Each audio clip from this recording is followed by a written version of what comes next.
Pet Life Radio. This is Pet Life Radio. Let's talk pets.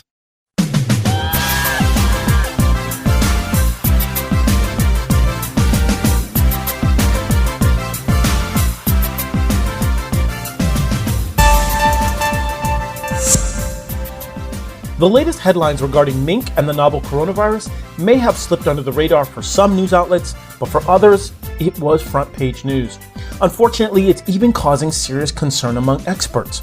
Why? Well, it's because over the summer, Dutch authorities announced that Mink may have transmitted the novel coronavirus to a worker at a mink farm in the Netherlands. This was believed to be the first concrete evidence of a different species passing the novel coronavirus to a human. Since then, 6 countries have identified COVID at mink farms, and scientists believe hundreds of people have been infected by mink. Danish authorities are concerned that they have identified 12 people with a cluster 5 mutation of this virus, a mutation that was specifically found in mink. The route of transmission is presumed to be mink to human based on the gene sequences and the fact that the illness in the mink preceded the infection in people. Unfortunately, this disease has caused tragic loss among the mink farms. The disease has been identified in at least 6 companies in 8 different locations in the heart of the mink industry. Experts are currently assessing what needs to be done to stop the spread of the coronavirus at mink farms, and according to recent reports, culling of the mink is now what's being decided. Candidly, the mink industry is controversial to say the least, and many have severe objections to the industry overall. This episode of the podcast is not about those controversies. Although I don't personally wear mink, nor do I have any desire to wear any clothing sourced from mink, nor do I know anyone who uses any mink products, this episode is not going to take a deep dive into the debates regarding this industry. This episode aims to understand the issues regarding infectious disease, how these precious creatures are cared for and protected by veterinarians, and the urgent One Health zoonotic implications of the novel coronavirus transmission from mink to people. To help me sort this out, I was joined by Dr. John Easley. Dr. Easley is a graduate of Michigan State University College of Veterinary Medicine, and he has extensive experience in both the dairy and the mink industry. Dr. Easley was an associate veterinarian with Dairy Doctors Veterinary Services, and he has also served as a consulting veterinarian and secretary for the Mink Farmers Research Foundation and coordinator for the Joint Mink Research Committee for the North American mink industry. We sought to sort out facts from fiction regarding this latest news, and we got a chance to talk about mink medicine, what it takes to keep these little guys healthy, and just a little bit about the industry itself. It was great to have him on the podcast because it's not very often I get to talk to a mink veterinarian. Welcome to the program, Dr. Easley. I'm so happy to have you. Oh, thank you for the invite. It's very rare that we get a chance to talk to a dairy veterinarian and a mink veterinarian. So do me a favor. We do something on this program called Set the Scene. If you could set the scene for us, what it was like for young Dr. Easley growing up that got him started in both in the dairy industry and then eventually into the mink industry. From an early age, for probably like most veterinarians, I was quite interested in animals and kind of tailored my schooling towards that. And when the time came to pick a career, I decided that veterinary medicine would be probably a good match for myself. And so I living in Michigan, Michigan State was the prime source for that type of education. So that's where I ended up going. And I lived out in the country, and I worked on dairy farms in the past, and I was really interested in production medicine, and I really liked the dairy industry. So I pursued that in my career, and worked out quite well. I had contacts in Wisconsin and came over here during my schooling at Michigan State and rode around with the veterinarians here, and really liked this area. I'm interested in fishing and hunting and the outdoors also, and there was a lot of that opportunity here. So I took advantage of that and started with a 4-man dairy practice. We developed it. It's a mixed animal practice, really, but primarily dairy, and developed it into a 11-man practice. And I primarily did dairy and some small animal, and then also worked as center veterinarian for Transworld Genetics and Sexing Technology, which is an international bull stud. So I did a lot of the exporting for the company, and that's how I got introduced to the mink industry, actually. I had no interest or really experience in the mink industry when I was practicing in the beginning, But this area that I'm in is a very large and highly concentrated mink production area. It's actually the highest in the country at one point. So in the mink industry, the veterinarians that were involved with it at that time, kind of the fathers of the veterinary medicine for the mink industry, were all retiring or passing away, basically, at this point. So they were in need of some assistance, and I just slowly started working with them and found the interest. The animal itself extremely interesting. It's got a very unique biology, and then the people involved were really nice and interesting group. It's such a niche little industry compared to the dairy industry. They have to support everything themselves. There's no outside real support for them. Not like the dairy industry where you have so many of the support industries doing most of the research and doing everything else to support the industry. There was none of that for the mink industry. And there was some local associations that were quite well organized. I was quite impressed the way the large farms would help the small farms, even though they were competitors. They really helped everybody out because you really can't go to school to become a mink farmer. You have to learn it by experience, and the industry is really helping to support new people trying to get involved if they want to. Thank you so much. Listen, I really want to drill down on some of this breaking news, but I do really want to explore a little bit more about what she said, particularly as far as alternate career paths.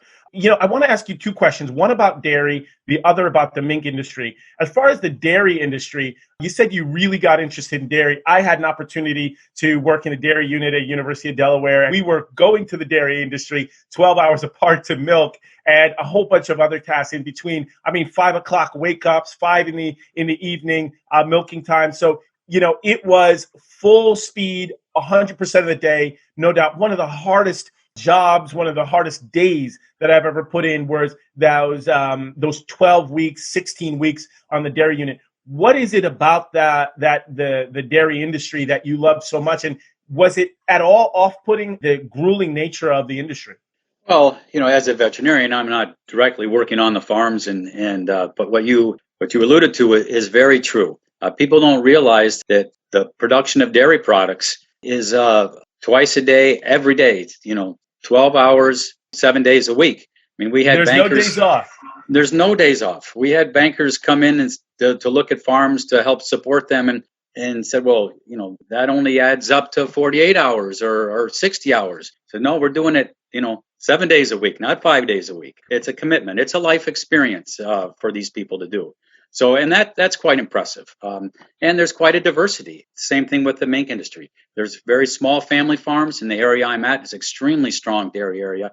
And there are a lot of small farms, but a lot of big farms. And like, all of agriculture now, the farms are getting larger, more consolidated. So those small family farms is unfortunate. That's probably the last generation for them this go around. Last generation for those family farms, and the mink industry really excited you. Now the question becomes, once you got into the mink industry, now just to be clear, you're not actually a mink farmer yourself. You're tasked with keeping these guys healthy. That is correct. I just act as a consulting veterinarian for them. Absolutely. Now, the reality is, just jumping right into these breaking news headlines, there isn't a person on this planet that hasn't been touched by this pandemic, and tragically, it's sickened thousands and unfortunately killed many people. We have seen this novel coronavirus infect many other different species, including ferrets, hamsters, cats, dogs, rhesus macaques, and some of these species are actually starting to show respiratory signs.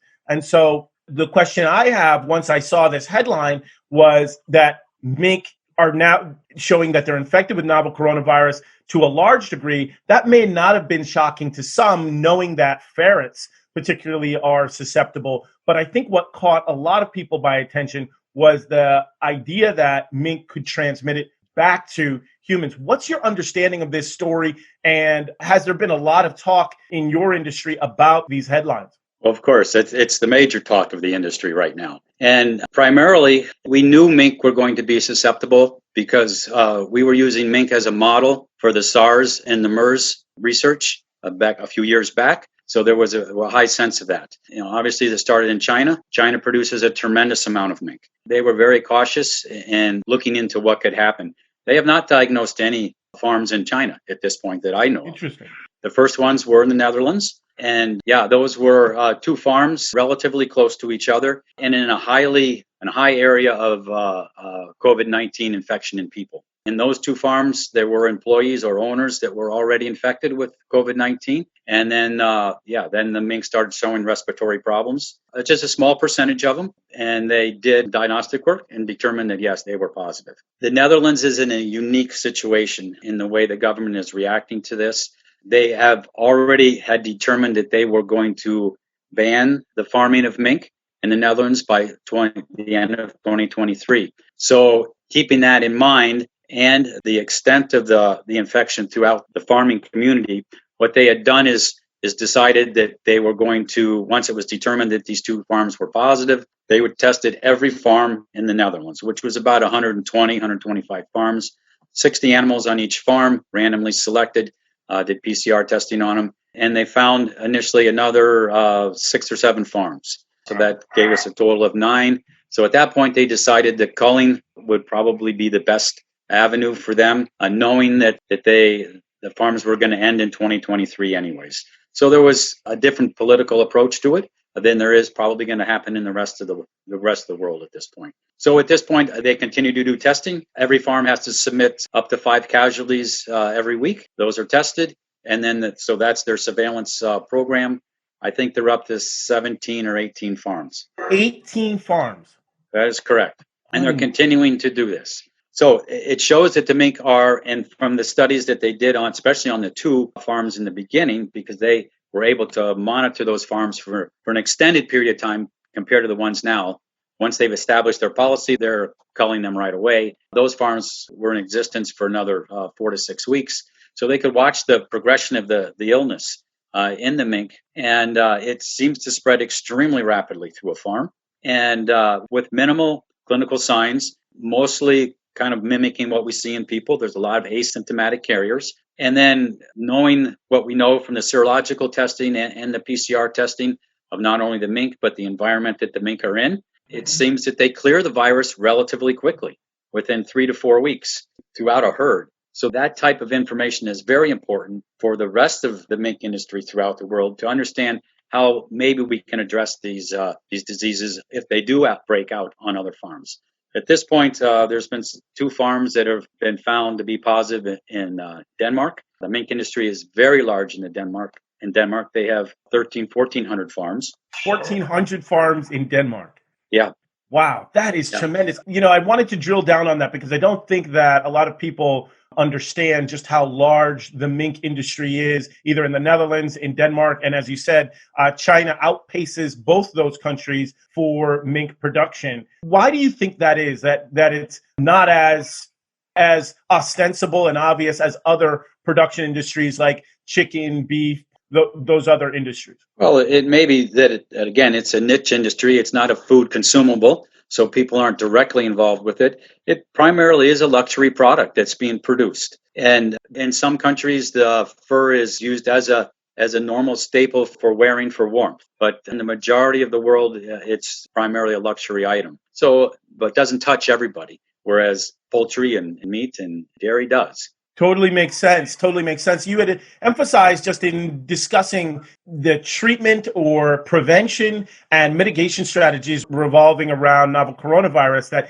testing was primarily the predicate and the focus regarding how to prevent this from spreading throughout the farms. And you had mentioned that testing has now begun, has also been instituted in Denmark as well. The question I have for you is truly what underscores the human-animal bond and the animal-animal bond is that wasn't testing also performed on stray cats or barnyard cats? Do we know exactly how mink are having the novel coronavirus transmitted between other mink? Has it been mink to mink? Is it human to mink? Is it stray cat to mink? Yeah, primarily we know that the mink have been getting the coronavirus from humans. Okay. That's been demonstrated. Certainly mink can get the coronavirus from other mink. That's been demonstrated as it passes through a farm. There has been cats, dogs, as you've mentioned, that have been shown positive on farms and in other corona-positive households. We have no evidence at this point that cats can transmit it to mink or that mink can transmit it to cats. It's just an association that's there now. Most mink farms have very good biosecurity, meaning that the cats do not, or if there were any feral cats, they would not go from one farm to the next. They can't enter the farm because of the perimeter fencing and stuff that's out there. So right now, the primary mode that we know of is human to mink. There has been, as you mentioned before, there has been one specific situation that they think at this point there was a possibility that an employee got infected on previously infected mink farm. They're still working that out. Hasn't been demonstrated, completely yet at this point. That's specifically something that I really wanted to ask you about in particular, is that as of this point, we are still looking for confirmation regarding mink to human transmission. That particular scenario from animal to human transmission of the novel coronavirus hasn't been definitively confirmed. That is correct. Okay. And certainly that research is being done. So our major concern, I think, with all the animal species that are susceptible to this, for the human population, is that we understand that we can potentially give the coronavirus to them. So we need to protect the mink or your cat or your dog if there is an infected household from infecting that animal. So certainly the AVMA has come out with policies to address that for pet owners. The mink industry has done that for our mink farms also. We've recommended all farms, the employees wear masks, gloves, eye shields when possible. This are washable outer clothing that's dedicated to the farm. Decreased chances of aerosoling the virus around, so pressure washing and things like that are tried not to be done at this time. And then watching very closely, obviously, for clinical signs. Fortunately, at this point, we have the great majority of the world has not seen any transmission, and maybe that's due to the biosecurity that's being put forth on farms at this point. And then the main thing is if anybody feels sick, that they are obligated not to come to work. They'll be compensated, but at least that's farm policy. But try to keep them away. It's the same protocol we've had for influenza. Mink are quite susceptible to influenza. Mink can get influenza from people. So we've had this policy in place for quite a few years now.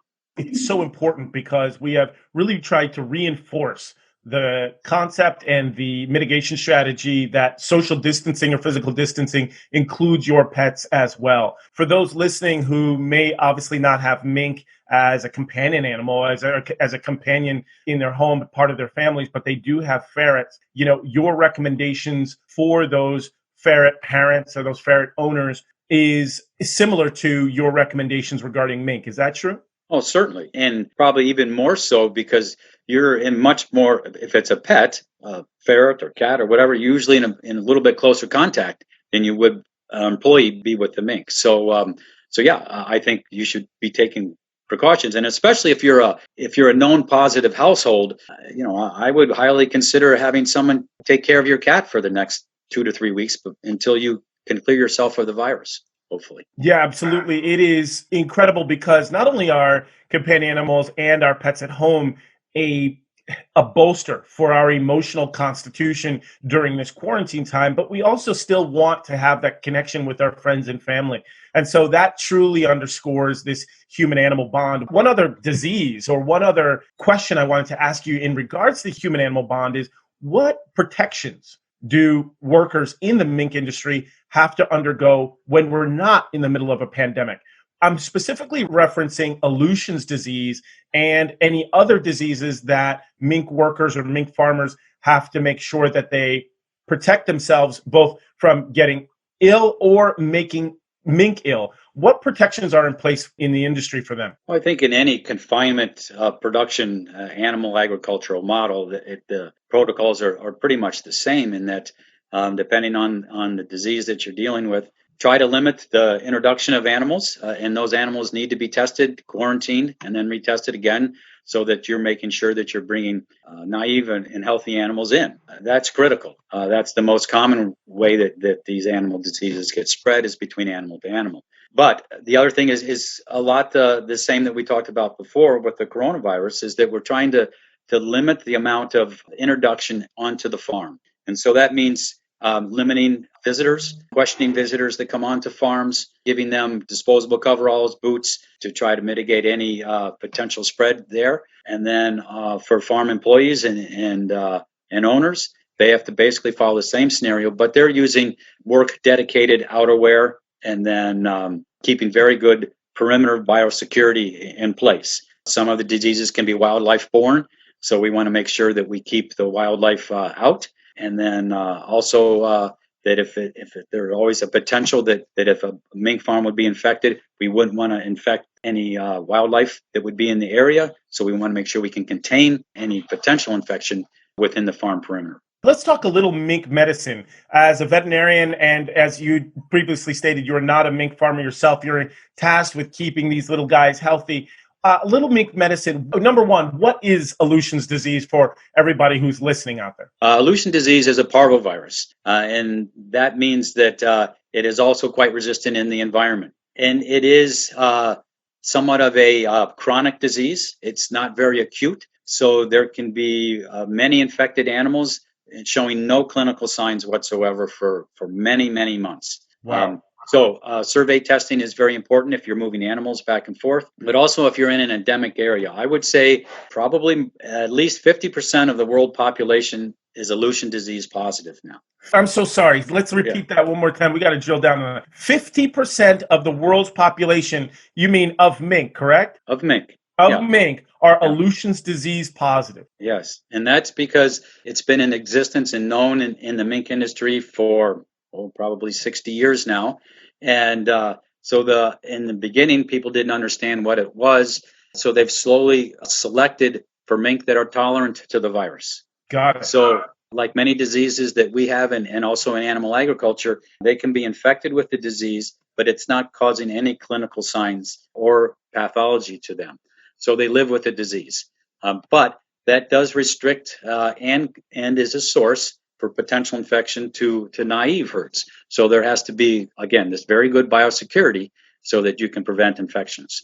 Absolutely. What other types of diseases or vaccine protocols are in place to help protect these mink? As a veterinarian, I'm assuming that there are some things that you see on a daily basis or weekly basis, or you hear about quite often. Are most of the issues that you're dealing with related to husbandry, or are there truly medical conditions and diseases that you're seeing on a semi-regular basis? You know, in general, all our disease entities can be somewhat management related, husbandry related. We certainly want to reduce stress exposure at any times that we can do that. The Aleutian disease is again a problem in that it's really not, and that's why we can develop these tolerant mink. Doesn't cause a lot of pathology to the mink itself, the virus. In most cases, it's the mink's response to the virus that causes a problem. It's almost we might associate it like with an autoimmune type scenario, but really isn't. But for people, it may seem like that. It's just a very robust response. Yeah, the mink produce too many non-neutralizing antibodies, and that causes damage to their own systems. Yes. So that becomes a problem. So the other major diseases that we vaccinate for are against canine distemper. Again, another reason for having very good biosecurity, because that's prevalent in our canine populations and also wild populations. Botulism, the mink are extremely sensitive to botulism, and that comes into play because of some of the food products that the mink industry uses, and we can get into that a little bit. And then Pseudomonas aeruginosa, which is a bacteria that causes pneumonia, severe pneumonia in that. And then also another parvovirus is called mink enteritis virus, which causes a diarrhea. We can also vaccinate against that. So Mink themselves have their own specific coronavirus, or is that not true? Yeah, there are coronaviruses that are known in mink, just like calves and dogs, and usually causes or in association with diarrheas that we see. So. Absolutely. And I think that's something that we've been trying to emphasize, is that coronaviruses as a family aren't new to veterinarians and new to people in the medical industry. But this particular novel coronavirus is novel in the fact that it was literally discovered only 7 months ago. So, when we were talking about this particular issue, this headline, mink and mink medicine and their relation to novel coronavirus, there isn't a person in the industry that's recommended anybody else. They said, you've got to speak with Dr. Easley. He's the foremost authority in mink medicine. My question to you, and this is for people who are listening, who are thinking about alternate career paths, how did you go beyond being a mink veterinarian and actually rise into leadership positions? What was appealing to you in that regard? Well, primarily the interest in the support that the industry gave. And again, I happened to be at the time where this industry was maturing in relationship to the veterinary care that was being given and the people involved. So it was just an opportunity for me to move in. It was unique compared to the dairy industry that I was involved with. And again, there was a lot of need and a lot of production in my area, a lot of very high level producers.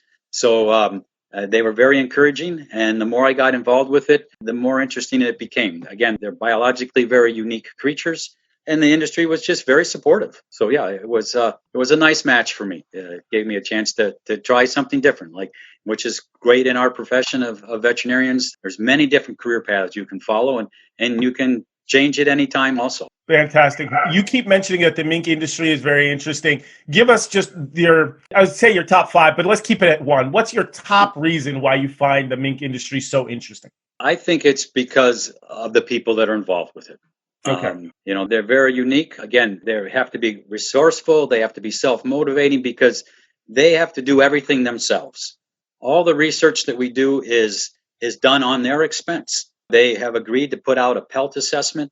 They give a certain amount of money for every pelt they sell towards research. It's because they know that that is extremely important, not only to help prevent disease, but also to understand how to best manage these animals, meet the expectations of all the stakeholders, the buyers, the consumers, everybody involved with this process. Now, listen, the consumers, let's talk a little bit about them because no doubt, there are a variety of common animal production industries. Like we already alluded to them, chicken, pork, beef.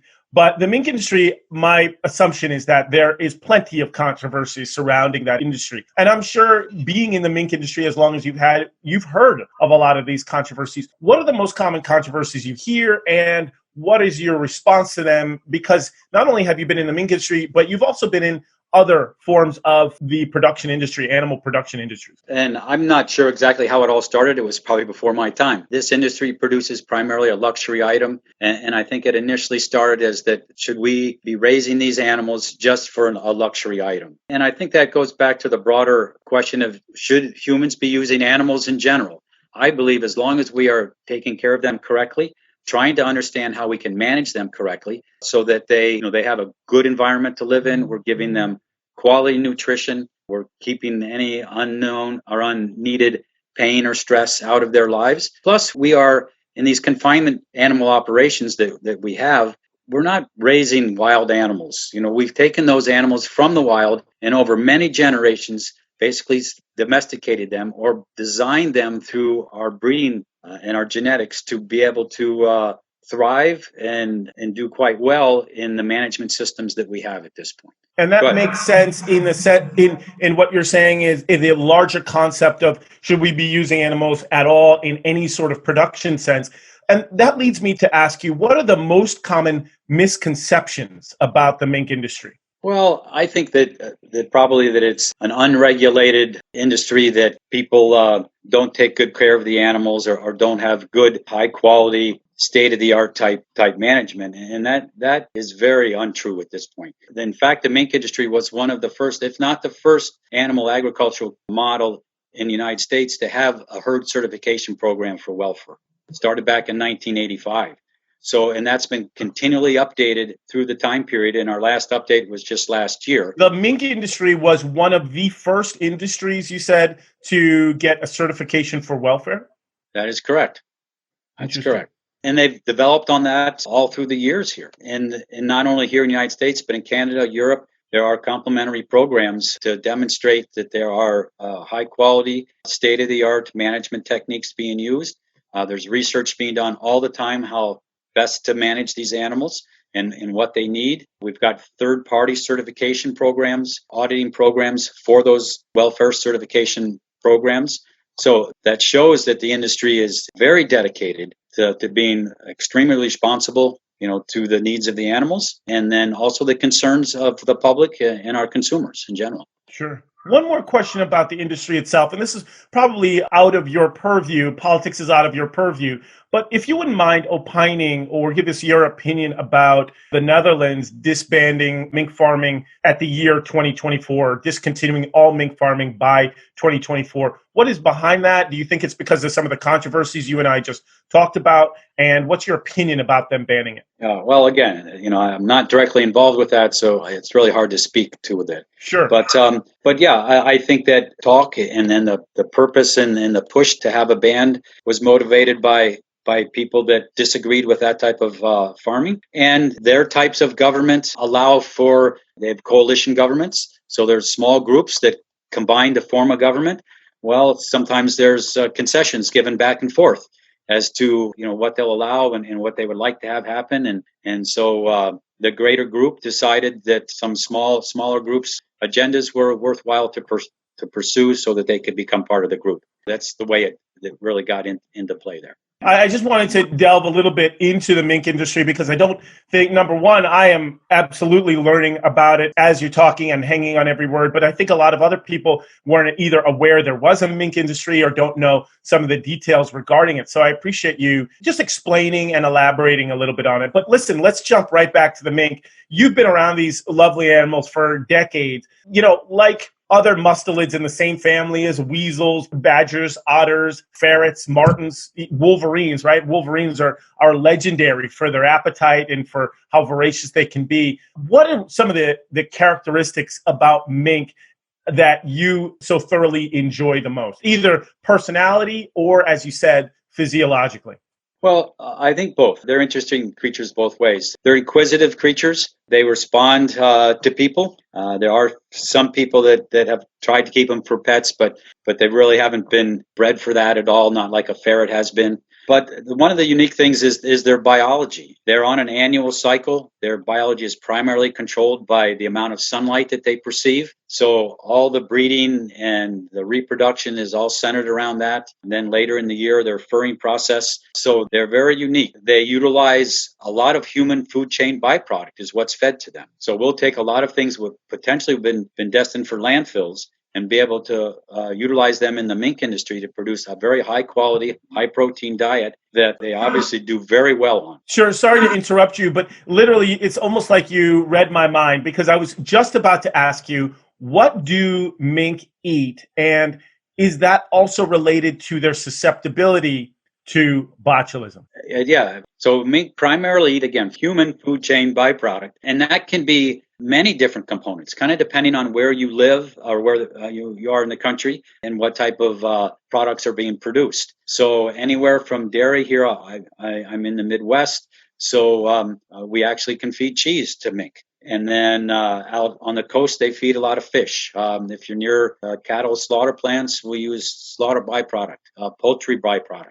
So again, it's a very green industry that way in that they can utilize all these things. They use professional nutritionists to balance the diets, analyze the different food components, and put them together. It's primarily fed as a wet feed, like a porridge almost, that's mixed daily and then fed to the mink multiple times during the day that they can consume. Now, mink are also known to have scent glands. And so everybody, when they think about mink or ferrets, they always want to know the quintessential question, do mink stink? Obviously, that's a pretty crude way to ask that question. But yes, do mink have a particular smell? And when they get nervous, do they also release those scent glands? Yes, they have scent glands, like all the mustelids, mostly, like you know about the skunks.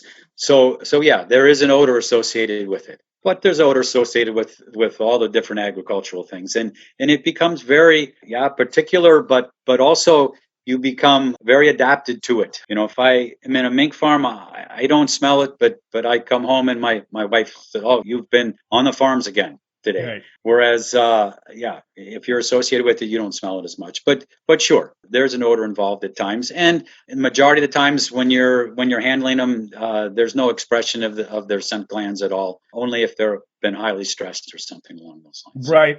I think everybody in the medical industry can associate certain smells with particular aspects of their profession. As a small animal veterinarian, I had a particular set of smells that I would encounter every day, but then also going to the dairy unit, beef and sheep, chicken and poultry, those who I was around, they could definitely tell when I had been on the dairy unit. How much of your time is split between both dairy and mink? It is truly a unique combination, the fact that you can do both and that those species, some would think, are completely disconnected or couldn't be farther apart. So the question is, give us a sneak peek into your daily life as both a dairy veterinarian and a mink veterinarian. Well, at this point, I'm only a mink veterinarian. Okay. So I'm later in my career, so I've kind of slowed down from the dairy part of it and turned that over to my other associates. So now I'm just primarily working in the mink industry. Fantastic. And that Fantastic. Is divided up between working with farms or on farms and then also working within the industry. Yeah, most of my day is, especially now with the pandemic, is doing this. We're on the computers and consulting with people that way. It's very nice with the technology that we have now. We can transmit pictures and documents, diagnostic work quite quickly and quite accurately. So that really helps. Okay. With the 2 farms that discovered novel coronavirus in Denmark and the culling of a lot of mink in the Netherlands and the banning of mink in the Netherlands in 2024, with all of this going on and the situation constantly changing, let's talk about the future.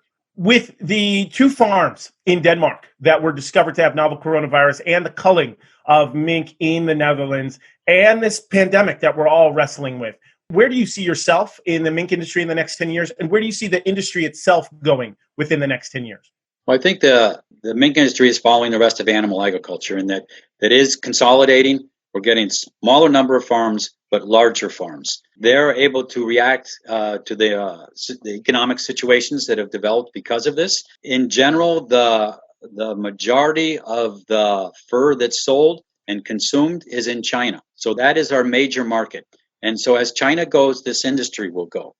Certainly right now, it's very difficult because of all the uncertainty with the pandemic now and in the future. So marketing is hard to do. So the mink are primarily sold at 2 major auctions over in Europe. And at that point, it's very hard now to move buyers in and out of different areas, countries. So the auctions have been basically delayed or postponed. And so that's really put a big crimp in the industry. So there's going to be a big reduction in the amount of mink pelts produced over this next few years. And we'll just have to see how much demand there is from China in the next few years as to see what farms can survive and how those farms can accommodate that demand. And so thusly then the veterinarians that are associated with the industry, if it does get reduced, there'll be less demand for their services. Here in the United States, there's only a few of us that work within the mink industry, and not only with the industry itself, but also with the management within that industry. So I think my role will stay pretty much the same as it is right now.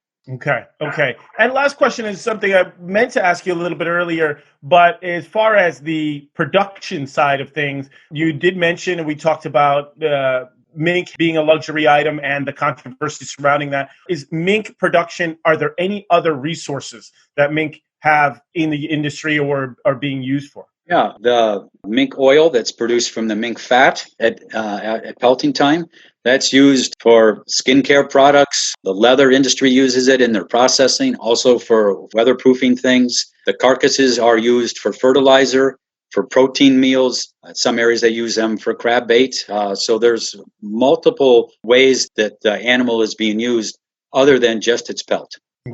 Okay. Listen, whether or not those that disagree, obviously, with the industry, whether or not that's the case, the reality is they are an integral part of the lives of those people who are in the industry. As a veterinarian, you're tasked with just helping to keep these guys healthy. And I think that's vitally important to remember, that we need veterinarians like you to make sure that these guys stay healthy and also to help to keep the human population healthy. These latest headlines regarding mink and the novel coronavirus really show that the human-animal bond or the human-animal connection is all around us. It is ubiquitous, and it's something that is very important to consider at all times. And that's what we're all about here on Anything Possible, is understanding that human-animal connection and that human-animal bond. So I deeply want to thank you for your time and helping to share your expertise and your conversation with us regarding this. If these developments continue, if more information comes to light, would you mind coming back and doing a round 2? Sure, I'll be glad to assist wherever I can. Thank you so much. I really appreciate your help. Let's Talk Pets, every week on demand, only on PetLifeRadio.com.